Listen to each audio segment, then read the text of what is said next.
లక్ష పాడి రైతు కుటుంబాల సంస్థ కరీంనగర్ డైరీ. కరీంనగర్ డైరీ పాలు మరియు పాల పదార్థాలు ఆర్డర్ చేసిన వెంటనే మీ ఇంటి వద్దకే కరీంనగర్ డైరీ యాప్ ని డౌన్లోడ్ చేసుకోండి.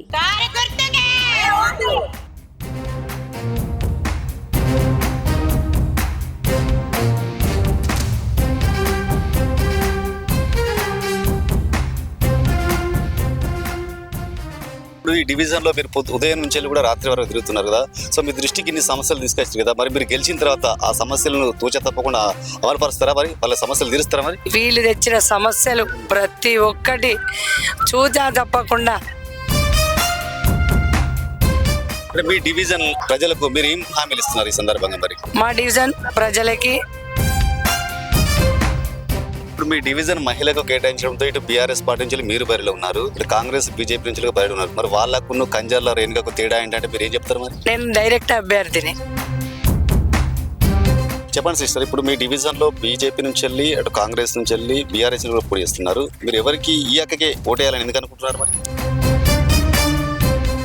కరీంనగర్ నగరపాలక ఎన్నికలలో భాగంగా 13వ డివిజన్ నుండి బీఆర్ఎస్ పార్టీ అభ్యర్థిగా కంజర్ల రేణుక బరిలో ఉన్నారు. ప్రస్తుతం ఇంటింట ప్రచారంలో దూకుడు పెంచారు. ప్రతి ఒక్కరు కూడా తనకే ఓటు వేసి గెలిపించాలని కూడా కోరుతున్నారు. ప్రస్తుతం అక్క మనతో పాటు ఉన్నారు. అక్కడికి మరిన్ని విషయాలు ఇస్తున్నారు. అక్క, ప్రచారం ఎలా జరుగుతుంది? ప్రజల వద్దకు వెళ్ళినప్పుడు మీకు రెస్పాండ్ ఎలా వస్తుంది? నా పేరు కంజర్ల రేణుక, 13వ డివిజన్ కార్పొరేట్ అభ్యర్థిని. ప్రచారం బ్రహ్మాండంగా జరుగుతుంది తమ్మి. అంతేకాదు 13వ డివిజన్ ప్రజలు అక్క అన్ని డివిజన్ల కంటే మా డివిజన్ అద్మానంగా ఉంది, ఈ డివిజన్ ఒక్కసారి చూడు అని చాలా మంది అడుగుతున్నారు. అసలు ఏంది తమ్మి అని అనుకుంటే వాళ్ళకంటే నేనే చెప్తున్నా, సాయంత్రం 7 అయిందంటే ఇటు అచ్చుడు మహా కష్టం. పల్లెటూరు అన్నా బెటర్, అంత అధ్వానంగా ఉంది. చీకటి, రోడ్స్ బాగాలేవు, డ్రైనేజ్, సెంటర్ లైట్, సీసీ కెమెరాలు, మరీ లొందలుగా పిల్లలు. అక్క మాకు ఆడపిల్లలు ఉన్నారు, బయటకు పోయి వస్తే మాకు భయం అవుతుంది. ఒక్కసారి చూడక్క ఇవి ఇట్లున్నాయంటే, సరే తమ్మి ఇప్పుడు నేనేం చేయాలి? సరే అక్క నేనేం చేయాలని అడిగితే, నిన్ను గెలిపించుకుంటాం అక్క భారీ మెజార్టీ తోటి, కానీ నువ్వు మాకు ఇవన్నీ చేయాలక్క గెలిచిన తర్వాత. అందరు కార్పొరేటర్ లెక్క నువ్వు చేయొద్దక్క అని వాళ్ళు అడిగిండ్రు. సరే అక్క ఒక్కసారి చూడండి, నాకైతే మీకు సేవ చేయడం కోసమే వచ్చిన, నాకేం అవసరం లేదు. నేను చేస్తానా చేయనా నమ్మకం, చేస్తా నమ్మకం అయితే నాకుంది.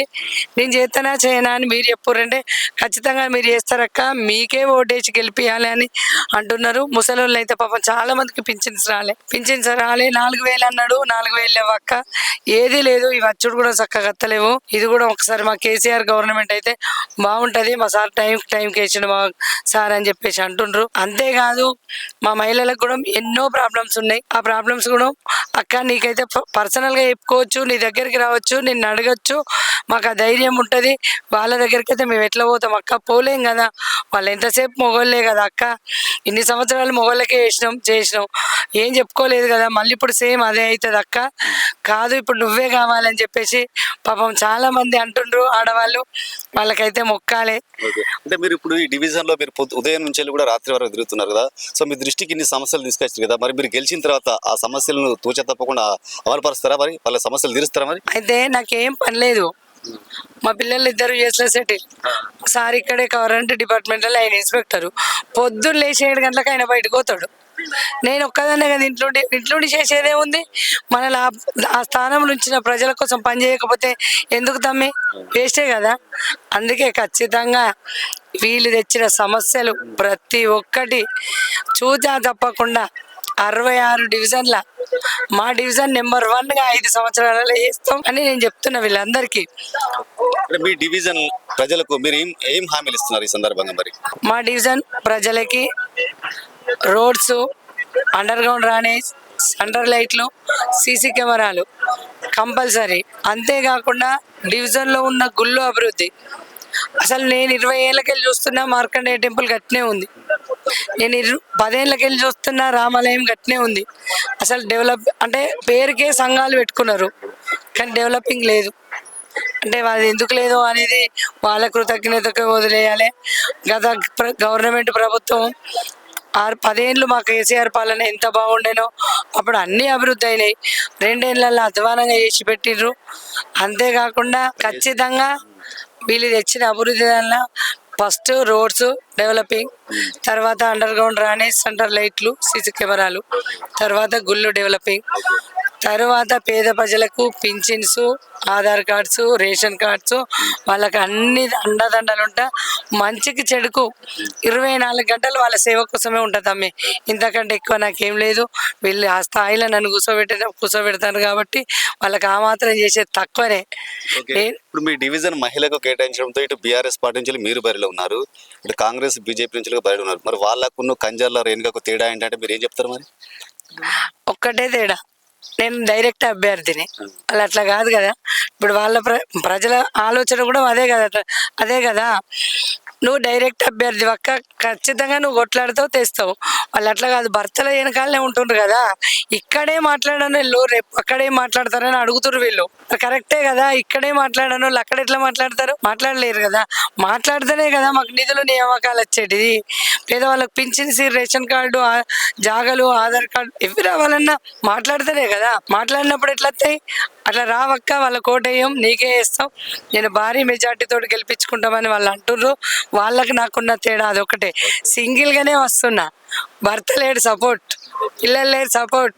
జనాలు డివిజన్ 5,500 మంది ప్రజల ఆశీర్వాదం నాకుంది. అంతేకాకుండా దేవుళ్ళ ఆశీర్వాదం ఉంది, మా కేసీఆర్ సార్ ఆశీర్వాదం ఉంది, కేటీఆర్ గారి ఆశీర్వాదం ఉంది, హరీష్ అన్నది ఉంది, వినోద్ అన్నది ఉంది, కమలాకర్ అన్నది ఉంది. కాబట్టి ఖచ్చితంగా భారీ మెజార్టీతో గెలుస్తా. అంతేకాదు మున్సిపాలిటీ మీద బీఆర్ఎస్ జెండా రెపరెపలాడుతుంది. మేయర్ కూడా మేమే. మీ చివరిగా మీ డివిజన్ ప్రజలకు మీరు ఏం చెప్పదలుచుకుంటున్నారు? మరి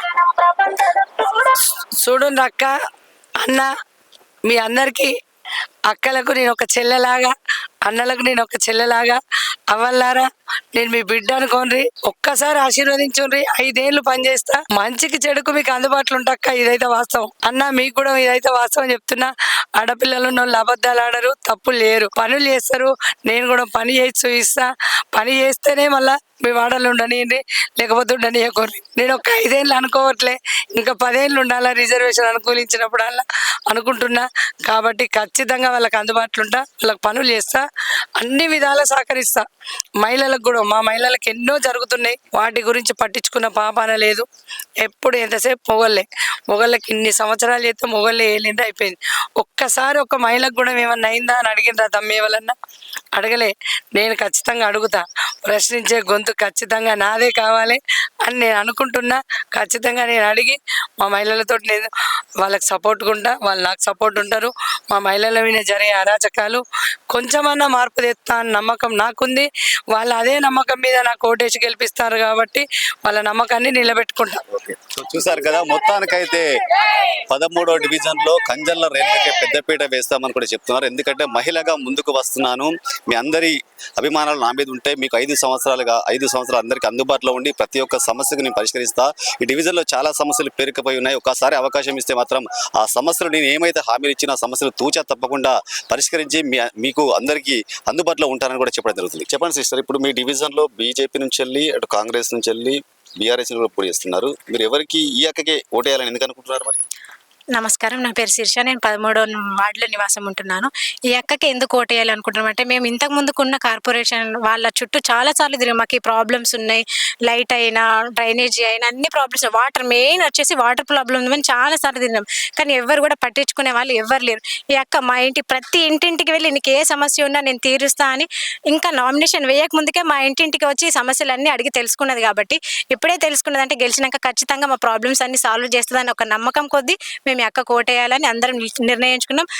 ఓన్లీ మా ఏరియా కాకుండా ఈ టోటల్ వార్డ్ మొత్తం ముస్లిమ్స్ అయినా ఏ క్యాస్ట్ అయినా కూడా అందరం ఒకే నిర్ణయించుకున్నాం. భారీ మెజారిటీ తోటి రేణుకక్కను గెలిపించుకుందామని నిర్ణయించుకున్నాం. అభివృద్ధి కోసం అయినా మేము రేణుకక్కను గెలిపించుకున్నామని నిర్ణయించుకున్నాం. यहाँ पर मोरिया की बहुत परेशानी है, ये अक्का आने से सब अच्छा हो जाएगा। आप लोग ये अक्का जैसा करना, ये अक्का बहुत अच्छी है, ये पूरे महल्ले वाले मिलकर ये अक्का को वोट देना चाहिए। बस शुक्रिया।